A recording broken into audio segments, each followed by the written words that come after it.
Samajwadi party के जिला अध्यक्ष ब्रजेश कुमार गौतम जी, कांग्रेस पार्टी के प्रभारी और लगातार उत्तर प्रदेश में इंडिया गठबंधन के लिए बैठक करने वाले अविनाश पांडे जी, महानगर अध्यक्ष सबीर कुरैशी जी, पार्टी के हमारे नेता जो मंच पर उपस्थित हैं, बड़ी संख्या में सभी हमारे नेता प्रहलाद यादव जी, विजय बहादुर जी, राजमती निषाद जी, यशपाल रावत जी, अमरेंद्र निषाद जी, साधु यादव जी, जियाउल इस्लाम जी, डॉक्टर मोहसिन खान साहब, जवीर अहमद डक्कू साहब, जयप्रकाश यादव जी, देवेंद्र प्रसाद निषाद जी, जगदीश यादव जी, कृष्ण कुमार त्रिपाठी जी, मुन्नी लाल यादव जी और कांग्रेस पार्टी के सभी नेता, निर्मला पासवान जी जिलाध्यक्ष और इंडिया गठबंधन के दोनों दलों के मंच पर सभी नेता और इस चुनावी जनसभा में आए हुए हमारे सभी आदरणीय बुजुर्ग, किसान भाई, माताएं, बहनें और बड़ी संख्या में नौजवान साथी, पत्रकार बंधुओं, मैं देख रहा हूं जहां पंडाल में इस दोपहरी में थोड़ा बहुत छाया मिल रही है, पंडाल पूरा हमें भरा दिखाई दे रहा है। जहां पंडाल में और पंडाल के बाहर जहां कोई व्यवस्था नहीं है धूप से बचने की, उसके बावजूद भी दाएं और बाएं और मंच के चारों तरफ अपने गमछे से धूप बचा करके जो खड़े, मैं आप सबका बहुत बहुत आभार और धन्यवाद देना चाहता हूं। और इस बार मुझे गोरखपुर और आसपास के क्षेत्रों से जो संदेश मिल रहे हैं और जो माहौल बता रहा है और जो यहाँ पर जोश और उत्साह देखने को मिल रहा है, इस बार न केवल गोरखपुर, बांसगांव और आसपास जितने भी लोकसभा क्षेत्र हैं उसमें सभी के सभी इंडिया गठबंधन के प्रत्याशी जीतने जा रहे हैं। जीतेंगे तो बताओ कितनी सीटें जीतने जा रहे हैं? 543 में 400 पार कितनी बन रही हैं? ये 143 नहीं, इस बार देश की जनता इनको 140 सीटों के लिए भी तरसा देगी। और ये जो गुस्सा बढ़ता चला जा रहा है, ये जो गुस्सा बढ़ता चला जा रहा है, हम पहले चरण से देख रहे हैं,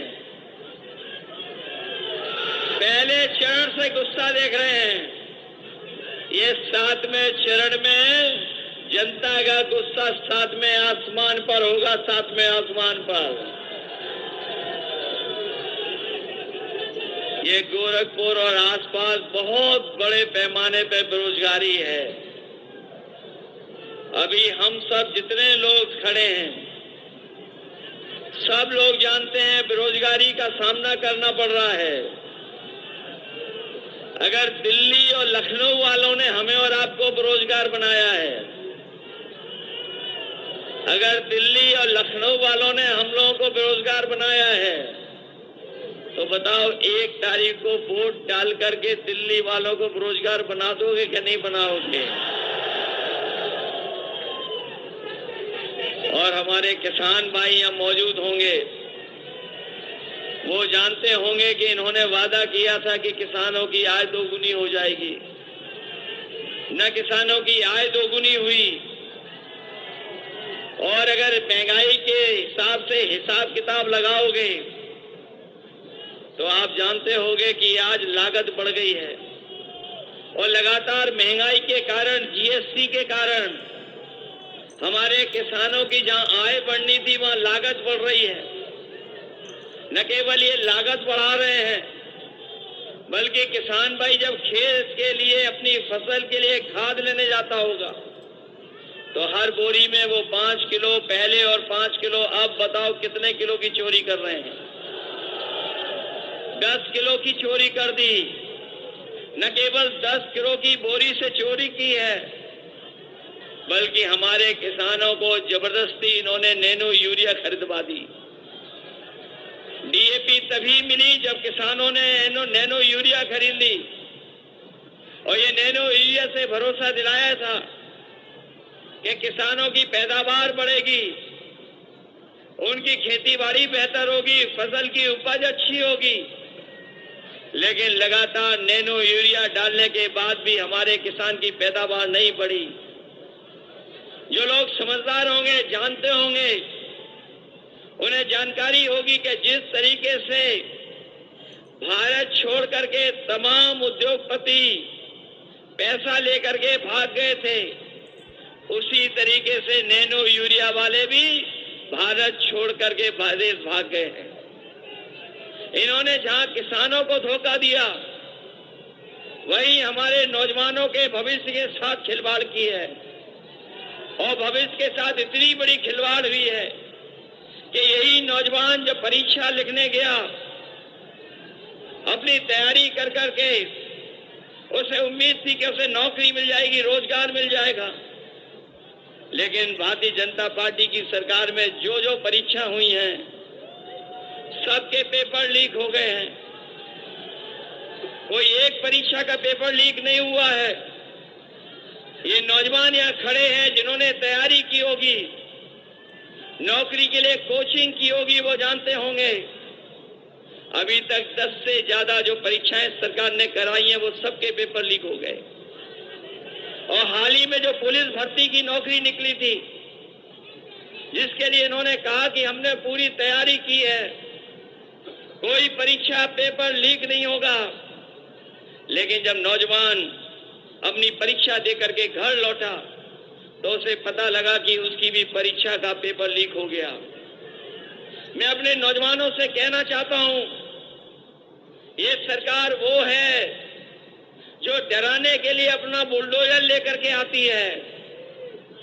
अगर गरीब है तो बुलडोजर उसके घर पे चला देते हैं, अन्याय के लिए बुलडोजर लेके आ जाते हैं। लेकिन बताओ नौजवान साथियों, अगर एक भी परीक्षा का पेपर लीक करने वाले के ऊपर अगर कोई बुलडोजर चला हो तो बता दो हमें। इसलिए मैं आपसे कह रहा हूं, ये सरकार ने पेपर लीक हुए नहीं हैं, पेपर लीक कराए हैं जिससे नौजवानों को नौकरी न मिल जाए। और जाकर के घर सोचना कि जो पेपर लीक हुए हैं जिससे आपके सालों साल खराब हुए हैं, आपका जीवन का 1/3 जीवन बर्बाद किया है। इसलिए मैं आप नौजवानों से अपील करने आया हूं कि इस चुनाव में मदद करो समाजवादियों की और इंडिया गठबंधन की, क्योंकि ये चुनाव केवल आपके हमारे भविष्य का नहीं है, ये हमारे आपके आने वाली पीढ़ी के भविष्य का चुनाव भी है।